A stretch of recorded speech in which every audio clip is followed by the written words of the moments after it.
My dear friends, my brothers and sisters, let me start with a confession. Most people don't lose their dreams because they fail. They lose them because they open their phone. You don't wake up one morning and say, "Today I'm going to destroy my future." No. You say, "I'll just check one notification," and suddenly, boom, 40 minutes are gone. Your motivation's dead and your life's on airplane mode. My name is Muniba Mazari, and I am motivational speaker. If you are new at my channel, subscribe and start a new journey with me. Time is the only thing God gave us equally. Rich, poor, confident, confused, everyone gets 24 hours. Yet some people build empires and others build excuses. The difference? Not intelligence, not luck, not motivation. It's what they do with the small, boring, invisible minutes that everyone else wastes. Here's the funny part. Most people don't waste time on nothing. They waste time on things that look important. I'm researching. I'm preparing. I'm planning. I'm waiting for the right moment. Waiting for the right moment is like standing at a bus stop for a bus that doesn't exist. You'll grow old there. Let me tell you something funny. People say, "I don't have time." But somehow they finished 3 seasons of a Netflix show in one weekend. Amazing time management, right? Let me ask you something uncomfortable. If someone secretly recorded your last 7 days, no sound, just actions, would you look like someone building a future or someone killing time very professionally? See, the 99% think wasting time is sleeping late, partying, or doing nothing. That's beginner level wasting time. They waste time while looking busy scrolling with a serious face, watching videos titled "How to Be Successful," instead of doing one successful thing, saving quotes they'll never read again. The 1%, they don't look busy. They don't post much. They're quietly allergic to nonsense. They understand one brutal truth early. Your future isn't decided by big decisions. It's decided by what you tolerate every day. They don't tolerate useless meetings. They don't tolerate draining people. They don't tolerate tasks that look urgent but change nothing. And most importantly, they don't tolerate stealing time from themselves. Let me give you a simple example. 2 people finish work at 7 p.m., same job, same salary, same problems. Person A says, "I'm tired. I deserve rest." 3 hours disappear into scrolling, complaining, and comparing. Person B says, "I'm tired. I'll do one small thing anyway." 30 minutes, learning a skill. After 1 month, small difference. After 1 year, different lives. After 5 years, different universes. That's why the gap looks mysterious. We're just consistent when nobody was watching. Even someone like Warren Buffett, one of the busiest men on earth, protects time like it's gold. His schedule looks empty to normal people. That's not laziness. That's intelligence. Busy people manage tasks. The 1% manage energy and attention. You don't need more time. You need fewer distractions. Most of your exhaustion isn't from doing too much. It's from doing too many things that don't matter. You reply to messages instantly, but delay your own dreams for years. You respect other people's deadlines, but forgive yourself for quitting early. Imagine if your future self could sue you. The charge wouldn't be failure. It would be negligence. My brothers and sisters exhibit a 3 hours daily wasted on things that added 0 value. The courtroom would be silent. The 1% live differently. They don't ask, "What do I feel like doing?" They ask, "What kind of person am I becoming today?" They know this. Every minute you waste is a minute someone else is using to replace you. This world doesn't reward potential. It rewards execution. You don't rise to the level of your motivation. You fall to the level of your habits. And the habit that separates the 1% from the rest is simple, brutal, and uncomfortable. They do the important thing even when it's boring and lonely. No music, no applause, no Instagram story, just progress. Here's what most people get wrong. They think the 1% wakes up motivated. They think discipline is a personality trait. They think successful people feel like doing the work. They don't. The 1% doesn't rely on motivation. They make wasting time uncomfortable. Think about it. You don't forget to brush your teeth. You don't wait to feel inspired. You just do it because it's a system. Now imagine treating your future the same way.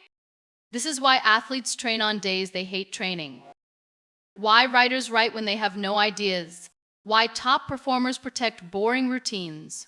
Routine beats motivation every time. Look at someone like Dwayne Johnson. While others practiced until they were tired, he practiced until he was better. Now let's bring this into normal life.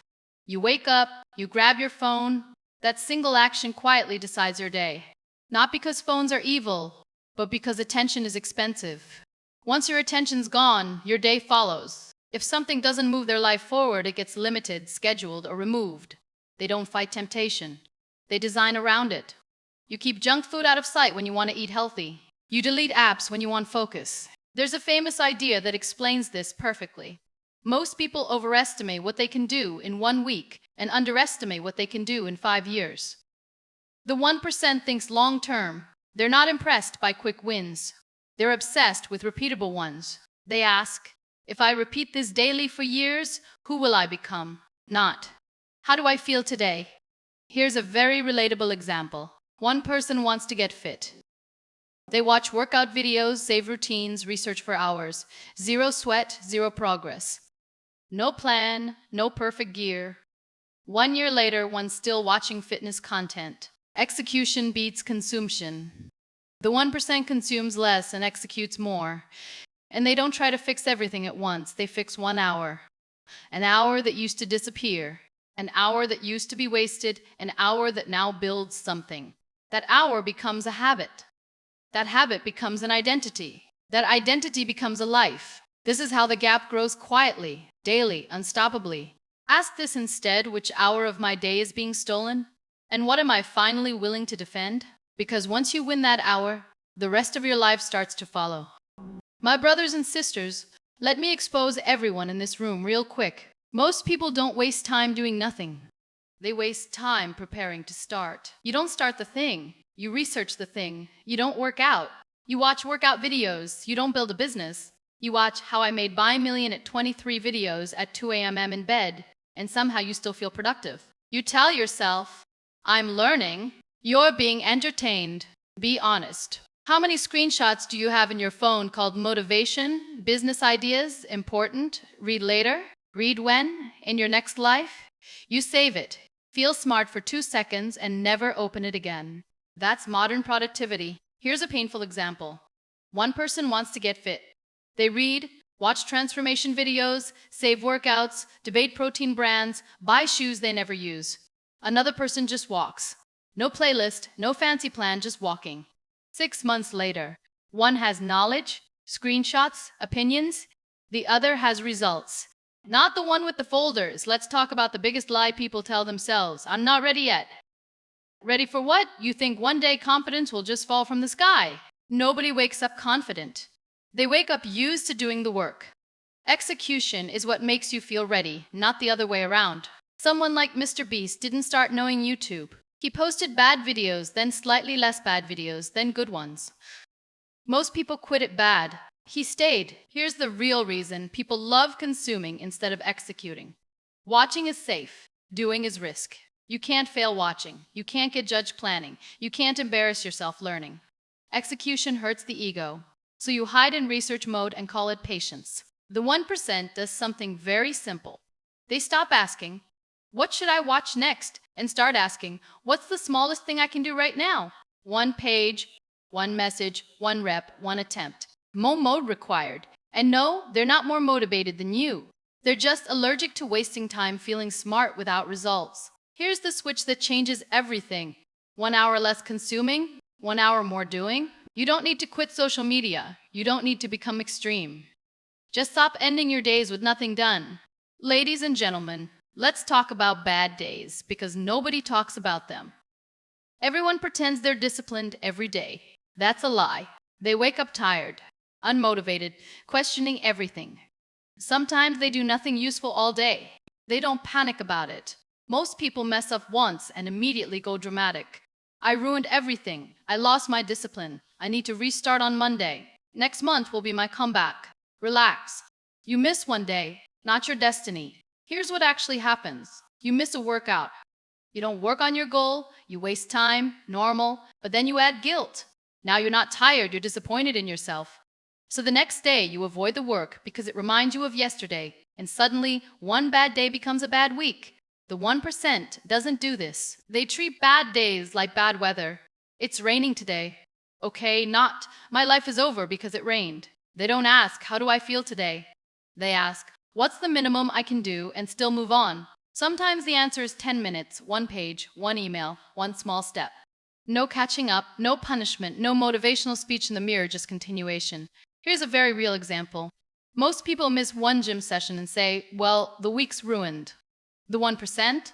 They miss one session and say, someone like Cristiano Ronaldo doesn't train perfectly every day because he feels amazing. He trains because skipping isn't a decision, it's just a delay. That's an important mindset. Skipping once is life. The 1% is obsessed with one thing only, not breaking the chain twice. One miss is allowed. Two in a row is danger. That's it. No complicated system. You don't need to be extreme to win. You just need to be hard to stop. Not intense, not perfect, just hard to stop. Because talent stops, motivation stops, excitement stops. But the person who keeps going badly beats the person who quits perfectly. So when you mess up and you will don't restart your life, just continue it. That's how the 1% survives long enough to win. My friends, let's bring this back to real life. Not big goals, not next year, not one day tomorrow. Most people think the 1% has some huge plan for their life. They don't. They have a few non-negotiables they don't argue with. Here's what it looks like in normal human terms. You gain in normal human terms. They don't wake up asking, what do I feel like doing today? Because feelings change every 15 minutes. They wake up knowing this thing gets done. This time is protected. Everything else is optional. No motivation required. Think about how you go to work or school. You don't wake up inspired. You don't debate it for an hour. You just go because it's decided. The 1% treats one personal thing the same way. Gym, skill, project, learning, health, just one, not 5. Most people ruin their life trying to fix everything at once. The 1% fixes one repeatable behavior and lets time do the rest. Here's a super practical example. You want to change your life? Don't change your whole day. Change 1 hour. One habit, one default behavior. If you scroll every night, protect 30 minutes. If mornings disappear, win the first 20 minutes. If you're always tired, stop negotiating bedtime. Small, boring, effective. This is the part nobody talks about. The 1% doesn't do more. They do less consistently, less planning, less restarting, less talking about it. More repetition. More repetition. And yes, they miss days too. They don't say, I failed. They say, okay, back tomorrow. That mindset alone saves years. Here's the most relatable truth of all. Your life won't change from a big decision.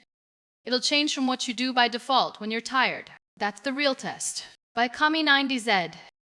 Not what you do on good days, what you do on average days. So don't promise yourself a new life. Make a small agreement instead. At this time, I do this thing. Even badly. Bad work counts. Short work counts. Perfection doesn't. If you can win one small promise to yourself every day, confidence starts coming back. Not fake confidence, the calm kind. The kind that comes from knowing you do what you say you'll do. That's how the gap actually forms. Not loudly, not quickly, but in a way that's impossible to fake. So tonight, don't think about becoming the 1%. Just decide this. What's one small thing I'll stop negotiating with myself about? Decide it once, then stop having the conversation. That's where it starts.